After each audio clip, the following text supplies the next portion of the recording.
Kita semua kan sering ya baca Al-Quran, tapi pernah nggak kita berhenti sejenak dan bertanya, Al-Quran yang kita baca itu sudah benar-benar jadi bagian dari hidup kita belum?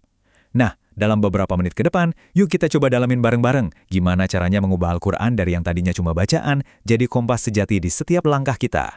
Nah, ini dia nih pertanyaan intinya. Mungkin pertanyaan ini dalam banget ya, dan kadang kita hindari. Tapi coba deh kita pikirin, kalau Al-Quran itu ibaratnya peta, gimana kita bisa sampai tujuan kalau petanya cuma kita baca tapi nggak kita ikuti? Untuk menjawabnya, kita akan bedah 3 pilar utama yang diajarkan Al-Quran buat membangun hidup kita. Oke, bagian pertama, kompas seorang muslim. Coba bayangin deh, kita ini lagi ada di tengah lautan kehidupan yang luas banget, kadang ombaknya kencang, kadang kita bingung arah. Nah, Al-Quran itu adalah kompasnya. Kompas yang super canggih dan gak pernah salah arah. Ayat ini benar-benar jadi dasarnya. Allah sendiri yang bilang Al-Quran ini petunjuk, bukan buku sejarah, bukan kumpulan cerita, tapi sebuah manual. Manual buat apa? Ya buat semuanya.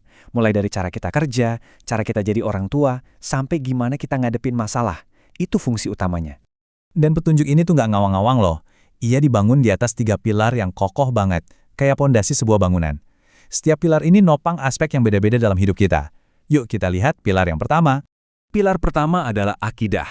Ini akar dari segalanya. Ini bukan cuma soal percaya di mulut aja, tapi soal apa yang kita tanam dalam-dalam di hati kita yang nantinya bakal nentuin semua arah hidup kita.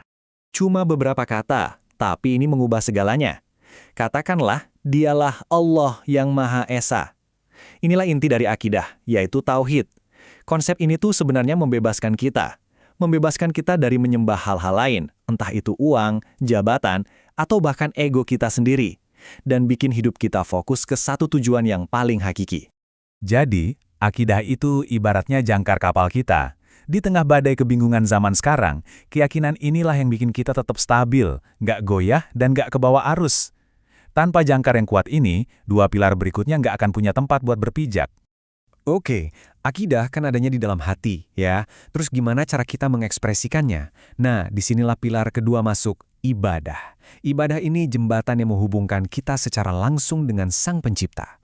Dan enaknya, Al-Quran itu nggak bikin kita nebak-nebak. Aturannya jelas. Dirikanlah sholat, ini cara kita komunikasi setiap hari sama Allah. Tunaikanlah zakat, ini cara kita membersihkan harta sekaligus peduli sama orang lain. Ini bukan sekedar aturan kaku, tapi resep biar jiwa kita sehat. Nah, ini nih yang penting banget buat kita ubah cara pandangnya. Banyak dari kita mungkin ngelihat ibadah itu sebagai kewajiban, beban. Padahal Al-Quran ngajarin sebaliknya. Ibadah itu momen kita buat ngecharge energi spiritual. Kayak handphone butuh listrik, jiwa kita juga butuh koneksi sama Allah biar nggak lowbat.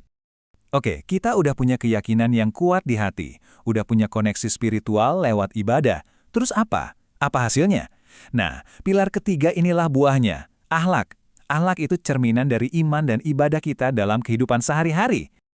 Perintahnya jelas banget kan. Iman yang sejati itu nggak bisa disembunyiin. Ia harus kelihatan dalam perbuatan. Allah itu nggak cuma menyarankan, tapi memerintahkan kita buat adil dan berbuat baik. Inilah ujian nyata dari keimanan kita. Kalau diibaratkan pohon, akidah dan ibadah itu akarnya. Tapi yang dilihat orang lain kan buahnya, yaitu akhlak kita. Buat apa akarnya kuat kalau pohonnya nggak ngasilin buah yang manis? Makanya Al-Quran menekankan, tanpa karakter yang mulia, iman dan ibadah kita bisa jadi hampa. Oke, tadi kita udah bahas apa aja isi pesannya. Sekarang kita masuk ke bagian kedua, gimana cara kita menerima pesan itu. Soalnya, cara kita deketin Al-Quran itu bakal nentuin seberapa banyak petunjuk yang bisa kita serap. Nah, ini dia adab-adabnya. Berwudu dulu, baca pelan-pelan, cari tempat yang bersih, menghadap kiblat. Ini semua tuh bukan sekedar ritual kosong loh. Ini cara kita nunjukin rasa hormat. Kayak bilang, ya Allah, aku siap, hatiku siap untuk menerima firman-Mu. Dan soal tartil atau membaca pelan-pelan ini, perintahnya langsung dari Allah. Kenapa ya? Karena Al-Quran itu bukan novel yang kita kejar tamatnya. Al-Quran itu ibaratnya surat cinta dari Sang Pencipta. Masa ya kita bacanya buru-buru? Kan harus diresapi kata per kata. Dan kalau kita deketin Al-Quran dengan adab yang benar, hasilnya itu wow, luar biasa. Kita nggak cuma dapat pahala, hati kita jadi lebih tenang. Kita dapat jaminan syafaat di akhirat. Dan yang paling penting, hidup kita di dunia jadi lebih terarah. Nggak lagi bingung karena kita pegang kompasnya.